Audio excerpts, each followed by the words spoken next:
Hello, आज हम GK की कुछ स्टूडेंट ये क्वेश्चन होगा। आज स्टूडेंट्स, हाँ ठीक है, आज स्टूडेंट्स के लिए है ये जीके के सभी स्टूडेंट के लिए है, जिसके अंदर हम स्टैचू पढ़ेंगे। भारत में कौन कौन सी है, जिसके अंदर सबसे पहले स्टैचू ऑफ इक्वेलिटी 2000, जिसकी लंबाई 216 फीट है और जिसका संबंध रामानुज से है और ये हैदराबाद में स्थित है। जैसे राम है, राम के लिए हम सब इक्वल हैं, इक्वल राम के लिए हम सब इक्वल हैं, मतलब हम समान हैं, तो इक्वल राम के लिए। तो स्टैचू ऑफ इक्वलिटी संत रामानुज, हैदराबाद। हद है, हम राम के लिए इक्वल हैं। इसके बाद हमारा अगला क्वेश्चन, जिसमें स्टैचू ऑफ नॉलेज, भारत के अंदर अगर सबसे अधिक नॉलेजफुल व्यक्ति की बात करें तो वो डॉक्टर भीमराव अम्बेडकर हो गए, जिनके पास 32 डिग्री है, जो अभी तक वर्तमान में शायद ही किसी के पास होगी, वरना नहीं है। तो भारत के अंदर तो बिल्कुल भी नहीं है। तो अगर नॉलेज की बात करें सबसे अधिक तो कौन हुए, बाबा साहब डॉक्टर भीमराव अम्बेडकर। तो उनको हम नॉलेज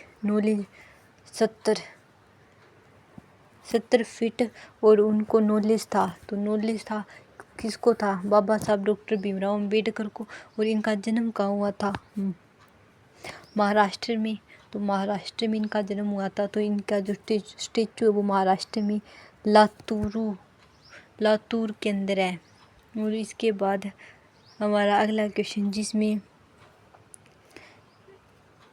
स्टैचू ऑफ प्रॉस्पेरिटी, जिसकी लंबाई 108 फीट है और जिसका संबंध श्रीनाथ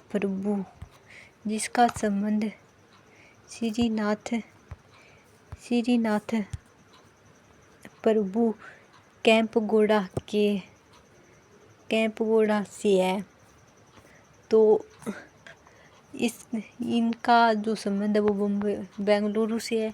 इसके बाद स्टैचू ऑफ पीस 27 फीट और इनका संबंध है वो विजय वल्लभ सूरी सरोजी महाराज, जो राजस्थान से संबंधित है। और स्टैचू ऑफ यूनिटी, इसके बारे में हर कोई जानता है, हर कोई।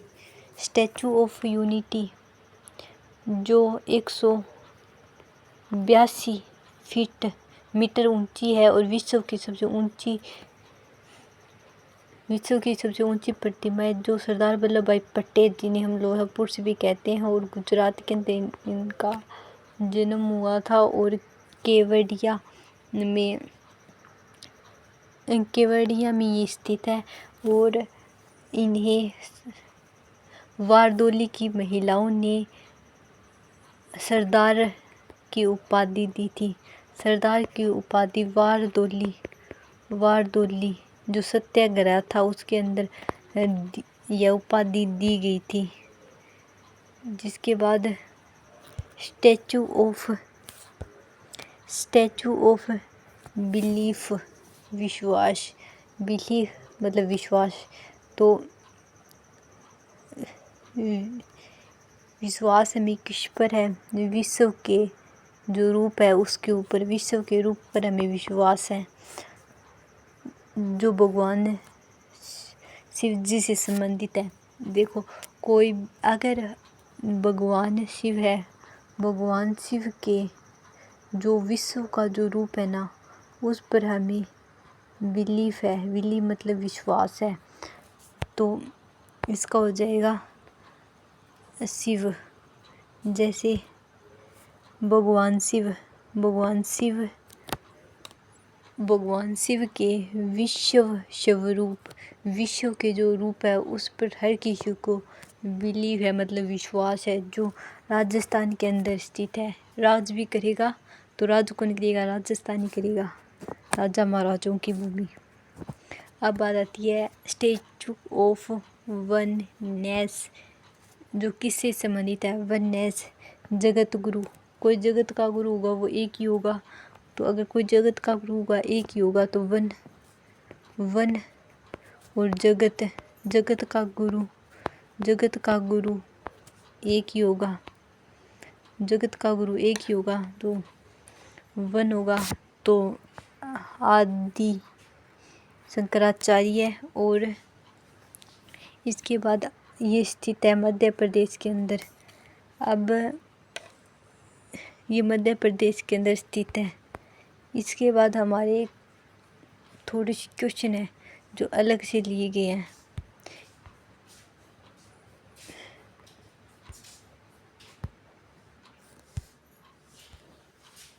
जिसके अंदर सतपुड़ा जो श्रेणी है ना, उसकी सबसे ऊंची चोटी कौन सी है? धूपगढ़ी, जो 1350 मीटर ऊंची है, और ये एमपी के अंदर मध्य प्रदेश में स्थित है, और मध्य प्रदेश को वन प्रदेश भी कहते हैं।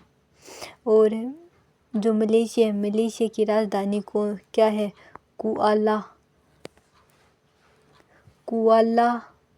कुआलालंपुरम इसकी राजधानी है। हॉकी का जादूगर मेजर ध्यानचंद को हॉकी का जादूगर कहा जाता है। और आइलैंड का जो राष्ट्रीय चिन्ह है वो सेम रॉक इसका राष्ट्रीय चिन्ह है। राष्ट्रमंडल का जो पुराना नाम था वो ब्रिटिश एम्पायर खेल है। और विश्व का सबसे एशिया का अजगर किसे कहते हैं? तो वो चीन को कहते हैं, क्योंकि चीन एक वर्तमान में बहुत तेजी से उभरती हुई एक शक्ति के रूप में देखी जा सकती है। इसके बाद हमारा BBC के प्रथम महानिदेशक लॉर्ड टेरा थे। चौधरी चरण सिंह का समाधि स्थल किसान घाट, जो चौधरी चरण सिंह थे ना वो किसानों से संबंधित, तो चौधरी चरण सिंह। प्रातःकाल शांति की भूमि किसे कहते हैं? तो कोरिया देश को। बंगाल का बाघ आशुतोष मुखर्जी को कहा जाता है। भूभूति के लेखक मालती माधव राय हैं। और कपूर जो होता है, जो घरों में कपड़ों के लिए उपयोग किया जाता है, उसमें ऊर्ध्वपात विधि द्वारा उसे शुद्ध किया जाता है। और मंडल आयोग की जो स्थापना थी वो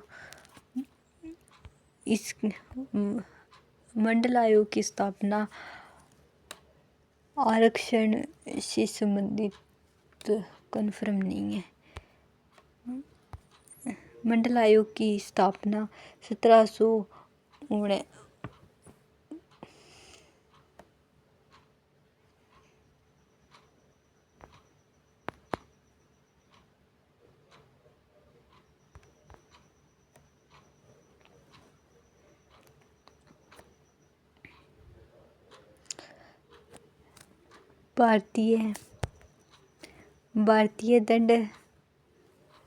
भारतीय दंड संहिता 232 से संबंधित है। 232 से दंड से संबंधित है भारतीय दंड संहिता। अगर स्वतंत्र भारत के अंदर पहला कानून मंत्री तो वो बाबा साहब डॉक्टर भीमराव अम्बेडकर थे। और मदर टेरेसा की पुस्तक मैक्सिम गोर्की ने की थी। जो मदर टेरेसा की जो पुस्तक थी उसकी रचना मैक्सिम गोरकी ने की थी। और हमारा पड़ोसी देश पाकिस्तान का पहला प्रधानमंत्री लियाकत अली और इंदिरा गांधी में राष्ट्रीय कला केंद्र की स्थापना 1944 में हुई। इटली निवासी पेट्रोक को मानववाद का संस्थापक कहा जाता है। मानववाद का संस्थापक पेट्रोक को कहा जाता है।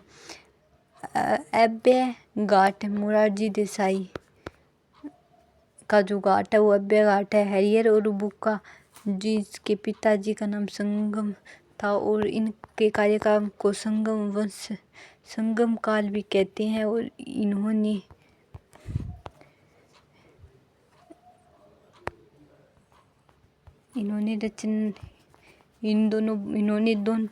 मिलकर अपने साम्राज्य की स्थापना की और इसी काल को संगम काल कहा जाता है। अभी के लिए बस इतना ही।